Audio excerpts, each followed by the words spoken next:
Kalau kamu tawakal kepada Allah dengan sebenar-benar tawakal, Allah pasti rezekikan kepada kamu sebagaimana Allah rezekikan kepada burung, maka itulah yang berlaku. Seorang sahabat Nabi nama Anas bin Malik, mak dia ni bila datang kat Rasulullah SAW, bagi tahu tolong doalah kat Anas. Nabi angkat tangan, Nabi doa, ya Allah, berilah Anas ni rezeki yang murah, berilah kepadanya anak yang ramah, berilah kepadanya jadi ahli syurga, berilah padanya umur panjang. Pak Nabi doa. Sahabat yang melihat, sahabat kata 3 berlaku dah, tinggal 1 je masuk syurga je. Umur dia hampir 100 tahun.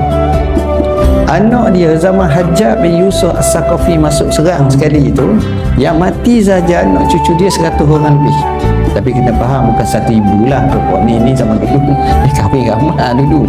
Itu 100 orang lebih mati kena bunuh masa tu. Itu hak kena bunuh. Hak ada harta dia jenuh, kaya, Masya Allah, Allah bagi. Kenapa? Kerana berkat ikut, jaga semayang, doa, sedekah, usaha, kerja dan lain-lain lagi. Mudah-mudahan Allah selamatkan kita daripada kemiskinan, daripada kefakiran. Allah mudahkan rezeki kita untuk kita infak fi sabilillah dan lain lagi. Sekadar itu aku qauli hadza wa astaghfirullahal azim li wa lakum. Bismillahirrahmanirrahim. Allahumma faqihna fid din, alimna ta'wil, Allahumma ja'alna minal ladzina yastami'una al-qawla fayattabi'una ahsanah. Wa sallallahu ala sayyidina Muhammadin wa ala alihi wa sahbihi wasallam. Walhamdulillahi rabbil alamin. Wassalamualaikum warahmatullahi wabarakatuh.